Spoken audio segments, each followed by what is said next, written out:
Vous le savez très bien, le thème de cette année porte sur l'autonomisation des femmes et des filles. Et si on parle d'autonomisation, on se pose la question, qu'est-ce qu'il nous faut pour que les femmes soient autonomes? Les femmes ont répondu, il nous faut des financements, il nous faut de la formation, il nous faut donc de l'encadrement, des mesures d'accompagnement pour qu'on puisse être autonome.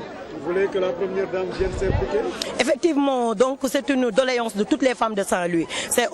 On le comprend très bien parce que donc elle est allée dans tous les départements du Sénégal. Mais aujourd'hui, les femmes demandent à la première dame de Saint-Louis de venir échanger avec elle, dialoguer avec elle, pour qu'elle puisse aussi partager avec ces femmes-là qui sont dans beaucoup de secteurs, qui sont dans le marché sort, dans le faubourg, dans les femmes qui travaillent dans les produits halieutiques. Elles veulent rencontrer leur première dame, échanger, partager avec elles leurs problèmes, leurs préoccupations. Quels sont les financements?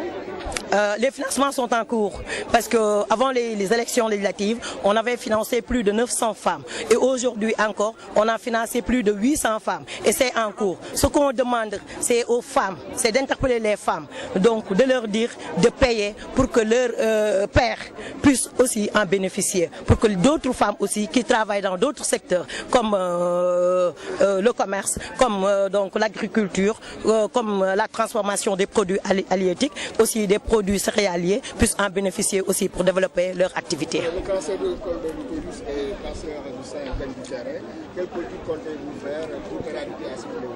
Donc ça c'est un cri de cœur qu'on va lancer au président de la République pour qu'il puisse encore soutenir, assister les femmes qui sont atteintes du cancer du sein, du cancer de l'utérus. C'est une maladie vraiment qui est très difficile et qui touche aujourd'hui beaucoup de femmes. On veut que le président de la République puisse accompagner les femmes, donc leur doter beaucoup plus de moyens et de capacitation pour que ces femmes-là puissent aussi aider donc leurs sœurs, leurs mères, leurs belles-sœurs, donc pour que ces femmes-là aussi puissent au moins sentir que y a d'autres sœurs qui sont à côté d'elles, pour qu'elles puissent qu'elles ne sentent pas vraiment la maladie. Parce que quand on te dit que vous êtes atteint du cancer, vous pensez que c'est fini et c'est fini. Je pense que ça mérite encore une fois que le président puisse outiller les femmes, doter plus de moyens aux femmes, que la femme qui est au fond de le mur puisse sentir la politique sanitaire du président de la République.